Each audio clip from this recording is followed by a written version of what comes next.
নমস্কার, আমি Sanchita. Cooking with সঞ্চিতাতে আপনাদের স্বাগত জানাই। নিরামিষ কুমড়ো এভাবে বানালে যে কুমড়ো খেতে পছন্দ করে না সেও আঙুল চেটে খেতে বাধ্য হবে। তাছাড়া কুমড়োর মধ্যে রয়েছে প্রচুর পরিমাণে পুষ্টিগুণ, যা আমাদের শরীরের জন্য ভীষণ উপকারী। লুচি, রুটি, পরোটার সাথে এই ধরনের কুমড়োর তরকারি খেতে দারুণ লাগে। তো চলুন দেখে নিই 500 গ্রাম ওজনের পাকা একটু কুমড়ো নিয়ে কিভাবে আজকের কুমড়োর দুর্দান্ত স্বাদের রেসিপিটা তৈরি করে ফেলি। এরকম পাকা কুমড়ো রান্না করলে ছালটা সুন্দরভাবে পরিষ্কার করে ছাড়িয়ে নিতে হবে। ছাল ছাড়িয়ে একদম বড় বড় করে প্রথমে কুমড়োটাকে কাট করে নিচ্ছি। কুমড়ো ভীষণ সহজলভ্য একটা সবজি, যা প্রায় সারা বছরই পাওয়া যায়। আর এই ধরনের রেসিপি বানানোর জন্য খুব চটজলদি, কোনো বাটা মশলার ঝামেলা ছাড়াই ভীষণ সুস্বাদু একটা রেসিপি তৈরি হয়ে যায়। কুমড়োটাকে দেখুন, ছাল ছাড়িয়ে পরিষ্কার করে আমি সুন্দর করে বড় বড় করে কাট করে নিচ্ছি। এইভাবে বড় বড় করে কাট করে নিতে হবে, যাতে কুমড়োটা একদম গলে পাক না হয়ে যায়। কুমড়োটা সুন্দরভাবে কাটা হয়ে গেছে। দেখুন, আমি একটু লম্বা লম্বা করে কুমড়োটা কাট করে নিয়েছি। এরপর একটা পাত্রের মধ্যে তুলে নিয়ে ভালো করে ধুয়ে আমি এটা একটা সাইড করে রেখে দেব।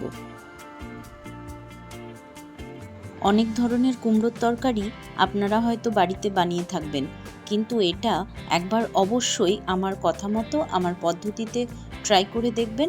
এটা খেতে ভীষণ সুস্বাদু হয়।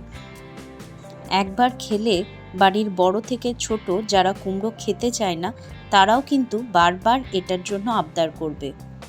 কুমড়োটা ভালো করে কেটে ধুয়ে নিয়েছি। কুমড়োর সাথে আমি নিয়ে নিচ্ছি দুটো আলু। আলুটাকে ভালো করে পরিষ্কার করে ছুলে নিয়ে তারপর একটু বড় বড় সাইজের কাট করে নেব। আলুটা আপনারা চাইলে স্কিপ করতে পারেন। যাদের আলু খাওয়া চলে না, তারা আলুটা বাদ দিয়ে বাকি পুরো রেসিপিটা সেমভাবে করে নিতে পারবেন।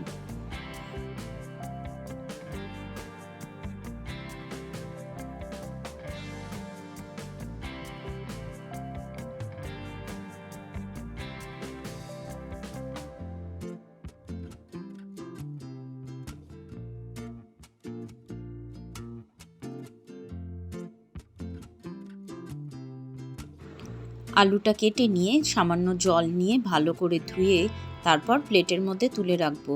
আলুটা কেটে রেখে দিলে আলুটা কিন্তু কালো হয়ে যাবে, তাই ভালোভাবে ধুয়ে আমি প্লেটের মধ্যে তুলে নিচ্ছি।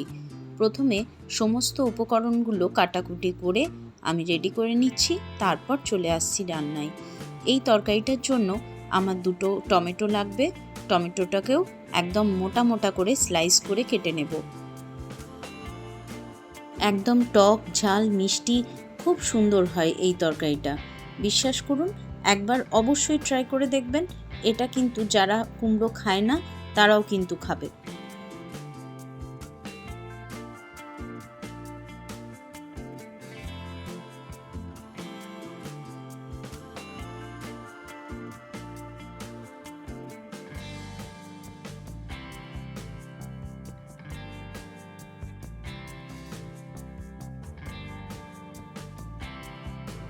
কেটে নেওয়ার পালা শেষ। দেখুন, সুন্দর করে কাট করে আমি রেডি করে নিয়েছি।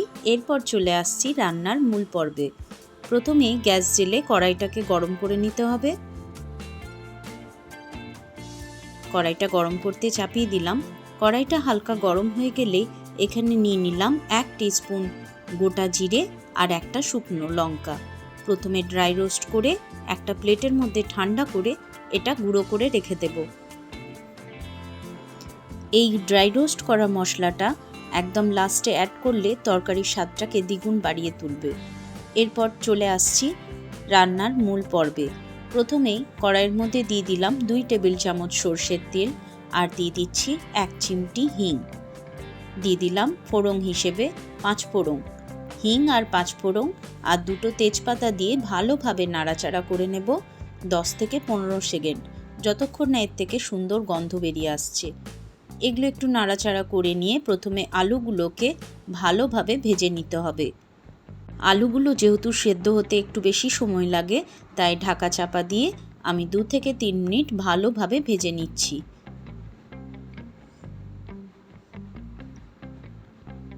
আলুগুলো সুন্দর করে ভাজা হয়ে গেছে। এরপর কেটে রাখা কুমড়োটা এখানে অ্যাড করে দিলাম। কুমড়োটা অ্যাড করে ভালোভাবে কুমড়োটাকেও চাপা দিয়ে দিয়ে ভেজে নিতে হবে। এতে কুমড়োটা সেদ্ধও হয়ে যাবে এবং সুন্দর করে আলু এবং কুমড়োটা ভাজাও হয়ে যাবে। যতক্ষণে কুমড়োটা ভাজা হচ্ছে ততক্ষণ চলুন এই গুঁড়ো মশলাটা তৈরি করে নিই। আমি একটা হামালদিস্তার মধ্যে ভালোভাবে গুঁড়ো মশলাটা করে নিয়েছি। দেখুন এই রকমভাবে রেডি হয়ে যাবে গুঁড়ো মশলাটা। এই মশলাটা অ্যাড করলে এই কুমড়োর তরকারির স্বাদটা কিন্তু সত্যি অনেকটা বেড়ে যায়। এরপর কুমড়ো আর আলুটা ভাজা হয়ে গেছে।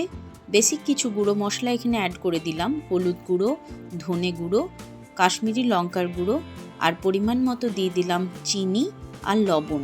ভালোভাবে মিশিয়ে নিয়ে কুমড়ো এবং আলুর সাথে ভেজে নিতে হবে।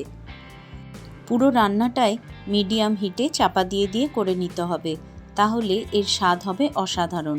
কুমড়োটা খুব সুন্দরভাবে ভাজা হয়ে যাবে।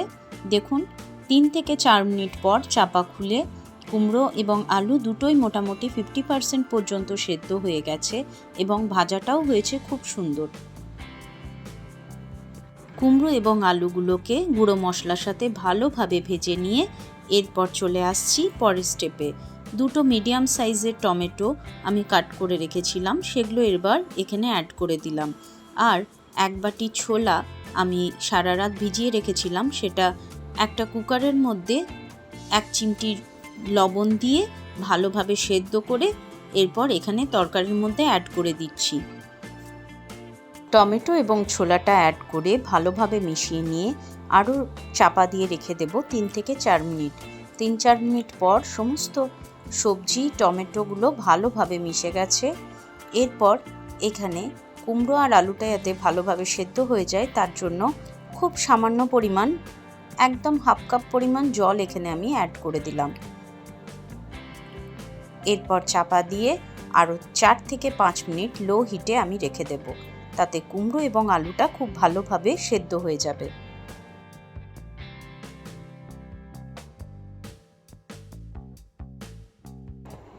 আলু এবং কুমড়োটা সুন্দরভাবে সেদ্ধ হয়ে গেছে। এরপর ঝালের জন্য অ্যাড করে দিলাম কাঁচা লঙ্কা 2টো স্লাইস করা, আর দিয়ে দিচ্ছি আগের থেকে তৈরি করে রাখা জিরে এবং শুকনো লঙ্কার গুঁড়োটা। এরপর দিয়ে দিলাম 1 চামচ পরিমাণ আমচুর পাউডার। ভীষণ চটপটা, টক ঝাল মিষ্টি এই তরকারিটা। একবার অবশ্যই এভাবে বানিয়ে খেয়ে দেখবেন, আপনারা কিন্তু সুনাম করতে বাধ্য হবেন। লুচি, রুটি, পরোটার সাথে এই ধরনের তরকারি ভীষণ ভালো লাগে। একবার এই পদ্ধতিতে অবশ্যই ট্রাই করে দেখবেন। আশা করি আজকের রেসিপিটা আপনাদের ভালো লাগলো। যদি ভালো লাগে তাহলে প্লিজ আমার চ্যানেলটাকে লাইক করবেন, শেয়ার করবেন আর সাবস্ক্রাইব করে আমার বন্ধু হয়ে আমার পাশে থাকবেন। আমার নতুন বন্ধুরা বেল আইকনটা প্রেস করে দেবেন, তাহলে আমার ভিডিওর নোটিফিকেশানগুলো আপনাদের ফোনে খুব তাড়াতাড়ি চলে আসবে। আপনারা ভালো থাকবেন, সুস্থ থাকবেন এবং আনন্দে থাকবেন। দেখা হবে নিত্য নতুন রেসিপি নিয়ে পরের ভিডিওতে। আজকের মতো টাটা।